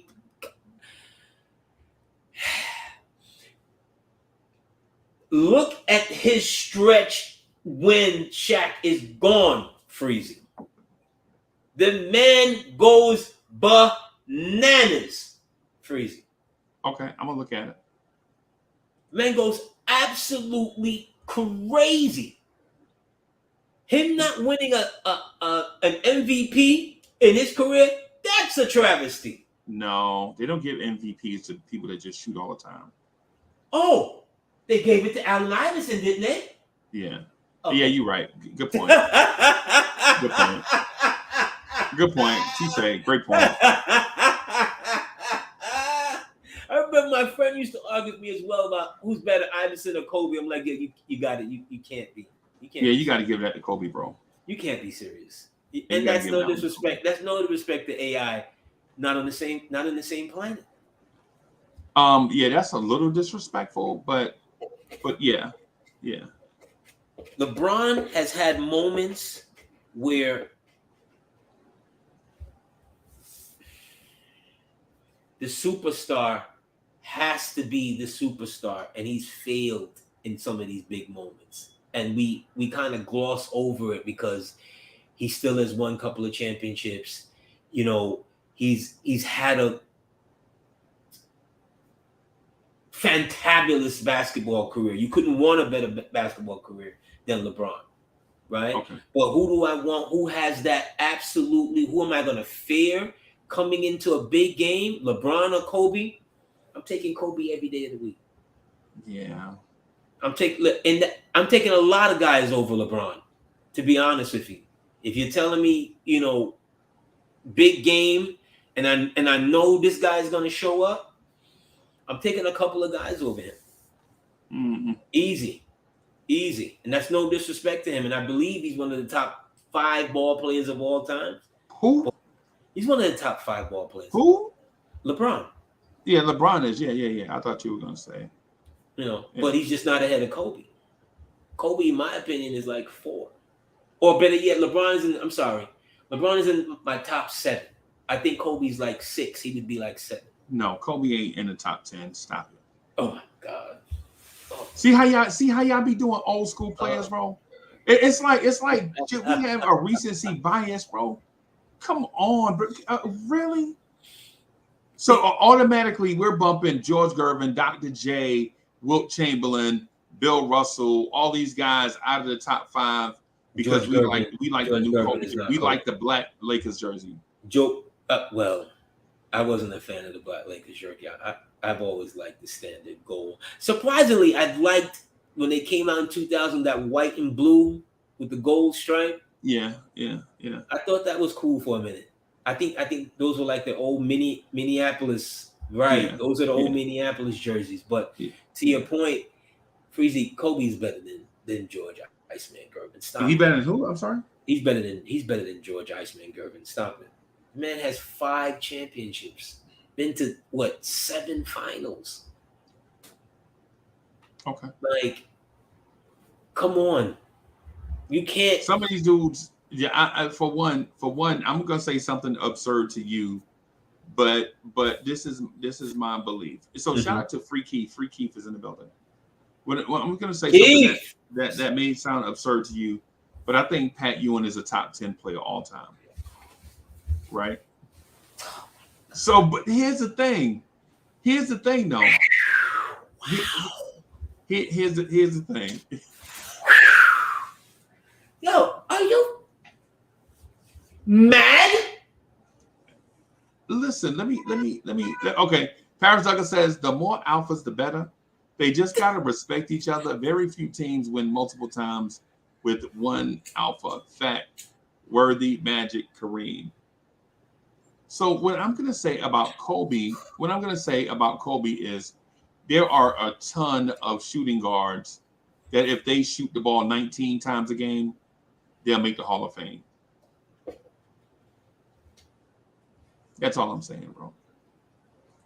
That don't make them the Mamba. That don't make them the dude took 19 player. And he took. Okay. You do know that Kobe was a first team all defender as well, right? Have you forgotten that? Yeah, I remember that. You know, come on. Like I said, it's the trap of looking at Kobe in moments of when he became a gunner. That's not the prime. That's not the prime of his career. That wasn't what he was. Is Kobe better than Michael Jordan? No. All right. So that means he's on that second tier of shooting guards then. He's like the second best shooting guard that you know. So is he on a level with Jordan or no? No, right? Some days, yeah. Man, some days, yeah. 10 years, bro. That man some days, yeah. Nah, he. Yeah, some days, yeah. Yo. Am I ever taking him over Jordan? No. But it's not even if but there's days where that man was just he would just torture you, Freezie. No. Remember Kobe when he came to the Garden and dropped that 61 in the Garden? Let me just say this. Kobe Bryant has never at a single point of his career been the best player in the NBA.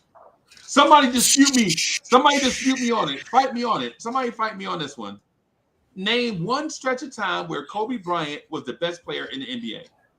That stretch of time, the one that I've laid out. So he was better than Tracy McGrady? Are you serious? Are you seriously going to tell me that man was better than Tracy McGrady? Tracy McGrady can't carry Kobe Bryant's. I'm talking about that stretch of time. No, we were talking about that 4-year stretch, right? What? When McGrady was in Houston?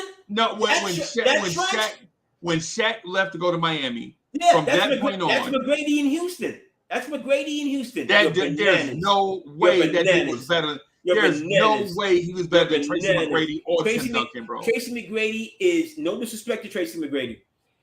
Tracy McGrady became larger than life, I think, more so of his basketball shoe and so forth than necessarily his game. The T-Max was fire, bro. Right, the T-Max was fire, all of that. And the Kobe Adidas was ugly at the same time. Look at him when he has Yao, when he had Mobley. Look at those teams. How far did those teams go? Yeah, his point production was great, but how far did those teams go? The only person that could stop T-Mac during that era was Jeff Van Gundy. And he needed to stop T-Mac. Yeah, that's the only person that could stop Tracy McGrady, bro. That's the only person that could stop McGrady, bro. I can't believe you saying that 4-year stretch, Kobe was better than T-Mac and Tim Duncan. Oh my God. We got to stop that, bro. We got to stop it. Duncan, if you want to take Duncan, no disrespect, you can take Duncan there, but for me,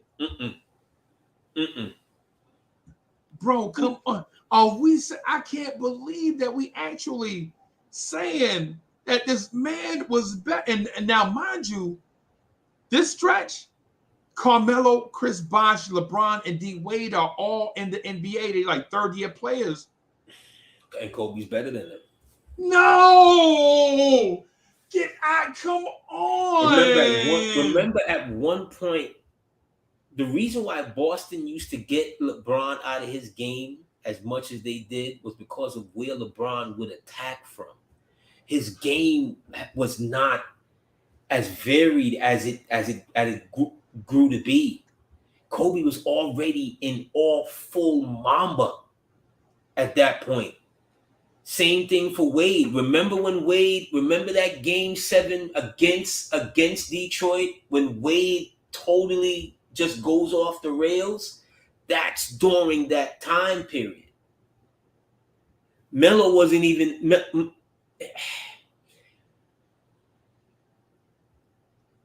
Denver can hardly get out of the first round. Melo wasn't even on that level. Neither. But neither was Pierce. I get what you're saying. That season we're talking about, That season you're talking about, Kobe Bryant averaged 35, almost 36 points a game. Right? 36 points a game. That's ridiculous. AD, that man averaged 30, almost 36 points a game. Right? That's crazy. That man was just absolutely. He was going night in, night out. He was giving guys the business. Right. Easy. I think that one of the best showdowns he had, and I'm not sure if it was this year, was the night that him and Gilbert Arenas like combined for like 110. Right. Gilbert drops 64. Kobe scores like 45, I think, or 44. And Kobe had the nerve to say that Gilbert had no conscience. Gilbert shot like 40 shots that night. No, I'm sorry. He had a much better shooting percentage that night. Yeah. Gilbert, Kobe shot 40 times every night, bro. Yeah. Well, who do you want shooting the ball? You want Kobe or Smush Parker? Touche. You want Kobe or Vulu? I don't know why you always had the points to shut me up, bro. I be ready to say something, and then you were like, "Well, you want a star? You know what I'm saying? You want Brunson or Barron?" I got you, bro. You got me on that one. As soon as you said Smush Parker, I was like, "Let me pull out the blade. You want Brunson or Barron?" Let me say it again. Oh my God, bro. Do you know? On that last play, and I watched it again, I know I do it to myself. I can't help it. RJ Barrett wasn't even looking at the ball. Okay. When the play is evolving. Right. He's not even looking at the ball. Not even looking nowhere in position for the ball. I think he believes that he's going to set a screen or something. He's on the way on the opposite side. I'm like, there's our number 3 pick. Yeah. There's one of the highest draft picks in Knicks history. Right. In the 4th season of his career, and he's not even looking at the ball. What are we talking about? Knicks fans, let's keep it a buck. Yeah. Management tried to trade him last year. Yeah. They had eyes on Donovan. We're not gonna rehash how they fumbled it, but they had made a move on him. They had decided that they were moving away from him. Right. All I'm gonna say, bro, is this when it comes to the Kobe thing. I think we romanticize Kobe, right? Because he was in LA. I don't ever remember an all-time great shooting the ball as much as Kobe Bryant, bro.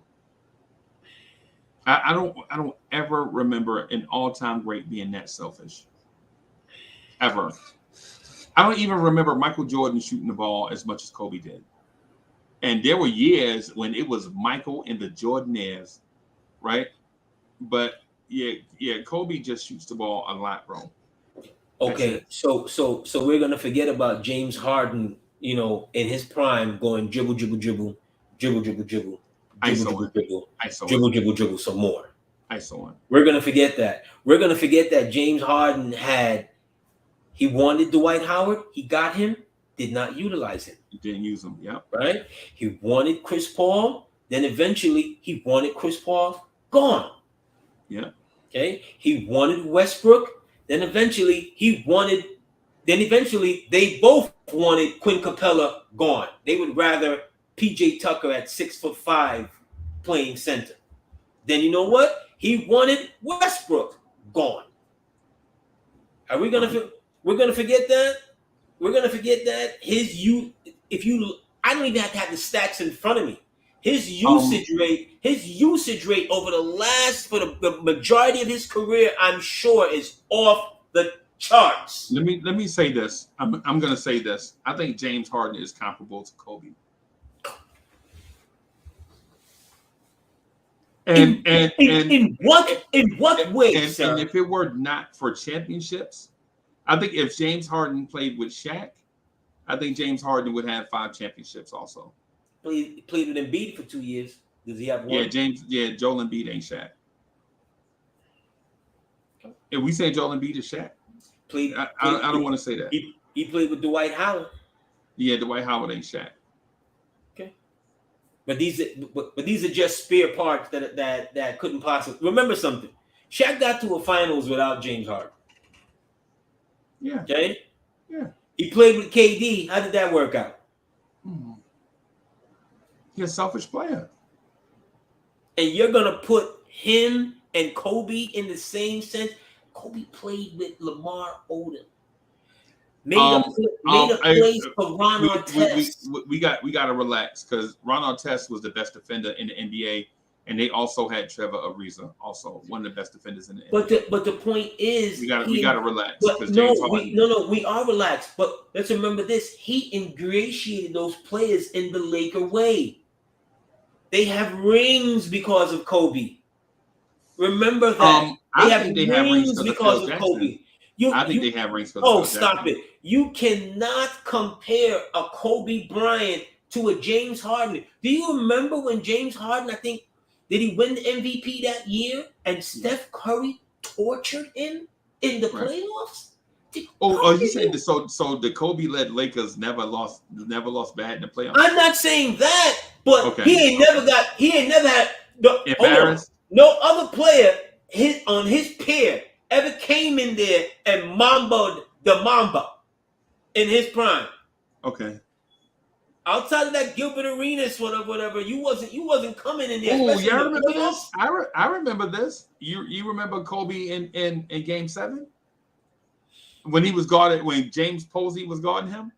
He did have a bad game 7. He did have a bad game. James Posey. You remember James Posey? Yeah, he did have a bad game 7. James Posey clamped up Kobe in a Game 7. But, bro, I get Kobe is great. But you can't compare Harden. What? Do you remember James Harden's Game 7 just this past playoffs here? When he's slipping and sliding like he's doing playing Twister. Yes. Do you remember James Harden's Game 7 out here? The man had like 7 turnovers. Yeah, I remember that, bro. When has James Harden ever showed up in a big game? When has James Harden ever showed up in a big game? Never. Do not disrespect the memory of the Mamba with James Harden. What I'm saying to you is Michael Jordan is the greatest shooting guard of all time, and then there's a second tier that might have 10 people on it. Kobe's number 2. He's the head. He is definitely number 2 in Game 7s. He's the head of that tier. He's definitely number 2 in Game 7s, bro. You number 1. You got number 1 or number 2? Yeah, Kobe is definitely number 2 in Game 7s, bro. What happened in that first Boston series? You want to talk about that? You want to talk about that? No, we don't. Oh, we don't talk about that. Okay, all right. Yeah, bringing up guys. That's just. I can't believe you mentioned. You're just trying to. Look, my blood pressure needs. Hey, wait a minute. So you can't imagine me saying a 2-time league MVP is better than a 0-time league MVP. That man is a bum. You're saying no? Wait a minute. Kobe won the MVP. That man is a bum. Kobe won the MVP one time, I think. I don't care if he was never on the ballot. You cannot compare James Harden to Kobe. Kobe won the MVP. Yeah, Kobe won the MVP. Yeah. You cannot compare James Harden to Kobe Bryant. That's disrespectful. That's disrespectful. Nowhere near the play. Not only am I going to compare them, I'm almost leaning towards. Can you imagine Kobe Bryant losing a big game and then celebrating in the strip club? Yeah, James Harden's stupid. I never said he was a smart dude, bro. I never said he was smart, right? Don't get me wrong. If there's a place you would want to soothe your wounds, what better place than the strip club? Yeah, Bud Light and lemon pepper wings. I got you. For me was the shrimp tacos. Yeah. I'll tell you something. When I used to hit the strip clubs, which was long time ago. I had my era of it, but at some point, this one that I used to go to started making shrimp tacos. I just couldn't, bro. To have your bevy of whoever you want, you making it rain on and shrimp tacos right there. Right. God damn it, I died with that right there. And ice cold drinks. Yeah. And ice cold drinks. Wait a minute. And you telling me screwdrivers are only $6? Ooh, screwdrivers are $6 and stop it. Yeah, my God. Yeah, I know I'm burning $150 that night easy. But my point though is, I'm getting at is, I think we romanticize Kobe like we romanticize Dr. J. Like Dr. J was a great NBA player, bro. But we forget Dr. J couldn't go left. we forget teams beat the Sixers because Doc couldn't go left, right? Dr. J and when you force Dr. J to pull up and shoot jumpers, you can get out and run the break off his misses, right? But man, we forget that what's the dude that was the small forward off the bench? They defensive stopper. He was like Ron Artest. Cunningham. Bobby Jones. Jones. Bro, they had a Ron Artest. Doc didn't even have to play defense because Bobby Jones would come in and just clamp up everybody. Right. But he delivered the championship. Yeah, he got him one. But let me just say, 4-4-4 is the reason why they got that championship. Absolutely. And Andrew Toney. But let's remember though, it's not like they weren't knocking on the door. They had been. They had been knocking on the door. They just needed. They should have beat Portland. Again, to Philly's credit, they don't waste Dr. J. When they get when the Nets sell him right to Philly, right? In the merger and blah blah blah blah, they might have wanted to win more, no doubt, but they didn't waste. They didn't waste Dr. J. Right. They just had to. Because remember those teams, they got World B free on that team. Mo Cheeks, Darryl Dawkins, you know, they had Bobby Jones. What's my guy from the old NBA days in the Bibby on Indiana? No, not Bibby. I just saw him. You talking about Jeff McGinnis? Not Jeff McGinnis. Jeff McGinnis is his son, George McGinnis. George McGinnis. Yeah. He's got George. Look at George McGinnis' ABA numbers. Ridiculous. Right?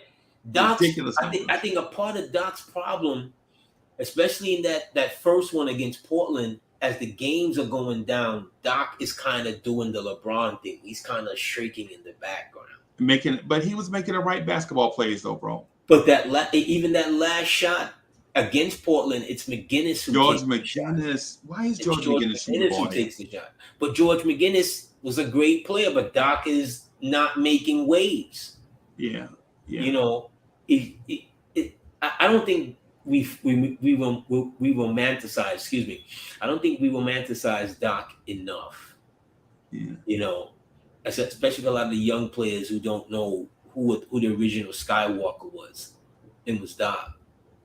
Oh, he wasn't the original Skywalker now. Well, I know you got to say. You talking about by nickname. I'm talking about by nickname, like. But you talking about in terms of the style of play? Yeah, the style of play. You know, if you watch his documentary, that can just give you the best flavor of it.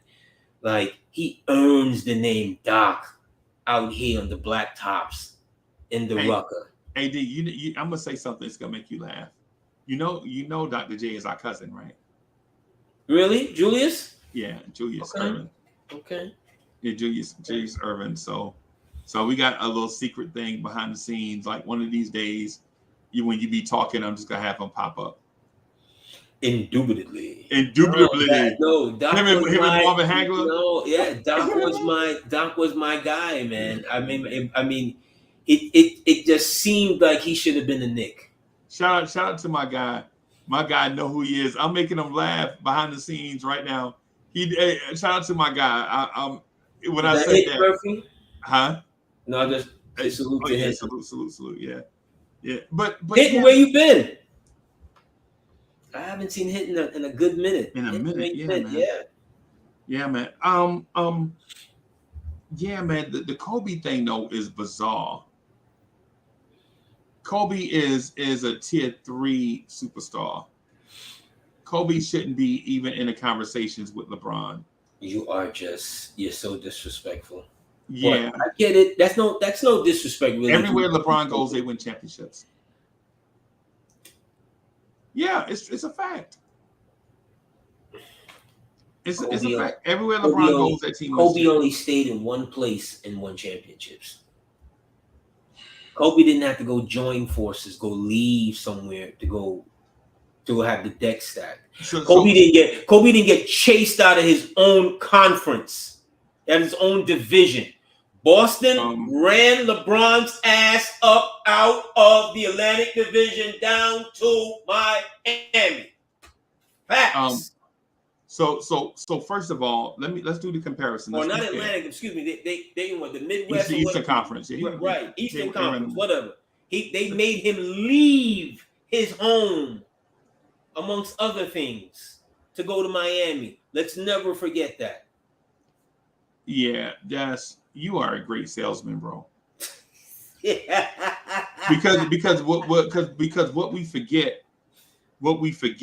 is that the Lakers were championship contenders and had infrastructure in place right when Kobe was drafted in '96. They had been to the finals in '91, lost to the Bulls, and they had made the playoffs for a number of years with Corey Blunt and Nick Van Exel, so they just couldn't get over the hump. Eddie Jones was an outstanding shooting guard, probably the first 3-and-D player that we remember in this era, even though that was 25, 30 years ago.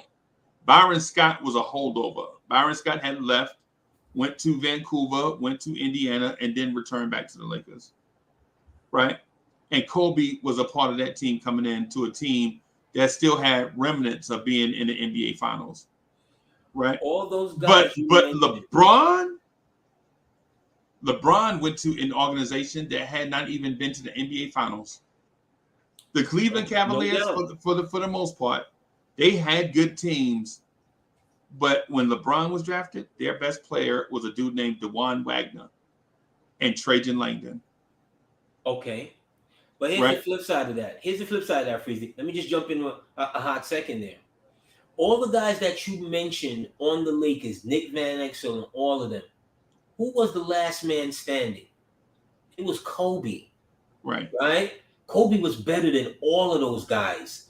Kobe made you trade Jones, made you trade Van Exel and those guys. Why? Because they were in his way and he had taken the position.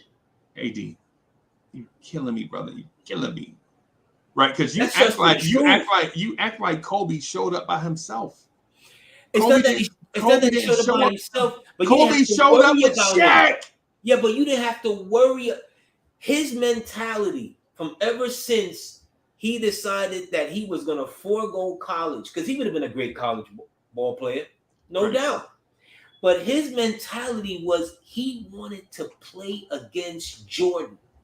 And Mike was only going to be in the league but for so long, right? And he wanted to take that challenge to go to the league.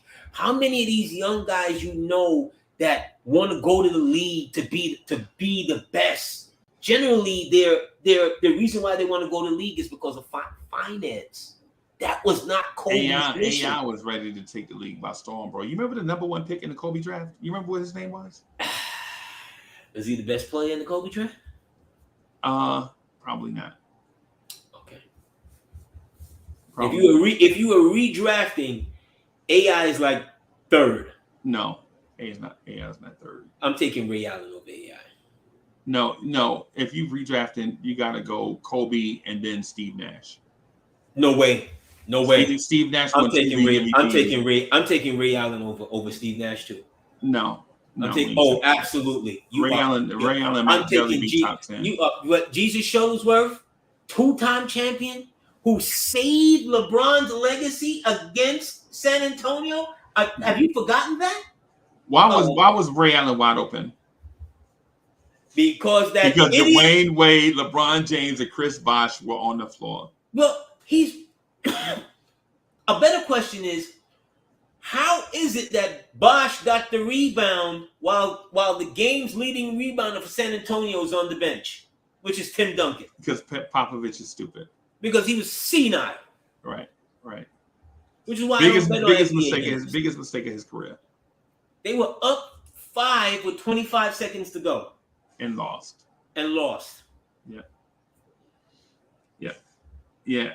My thing is, bro, how about we give Steve Nash his credit? Steve Nash is a 2-time league MVP, bro.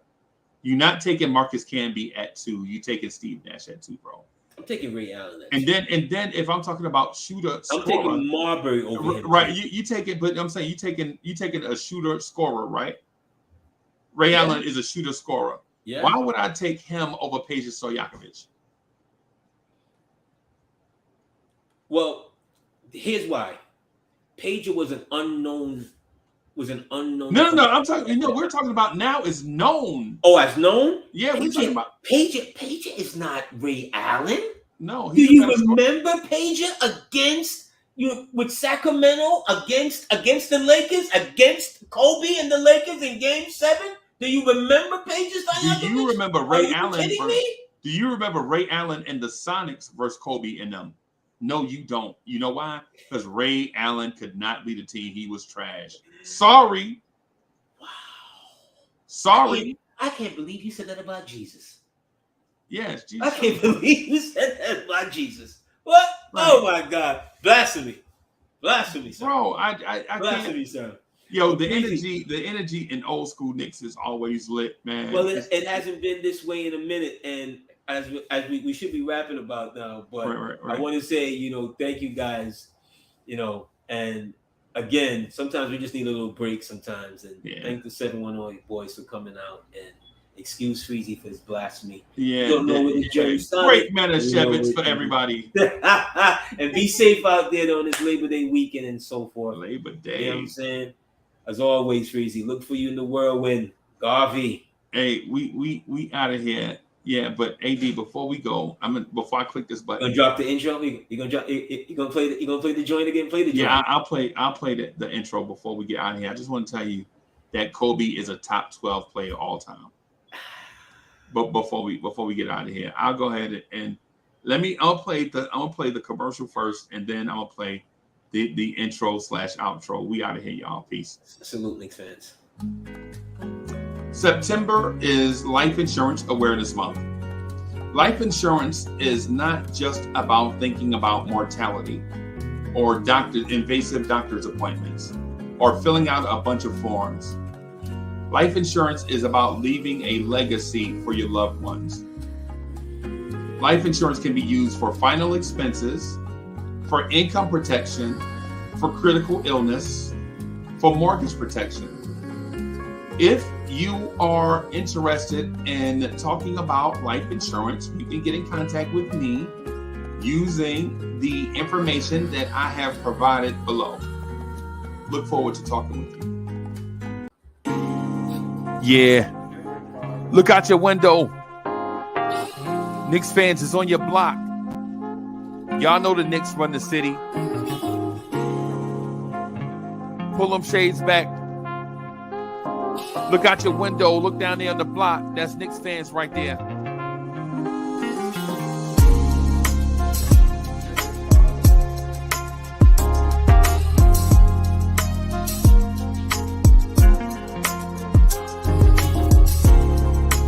It's about that time.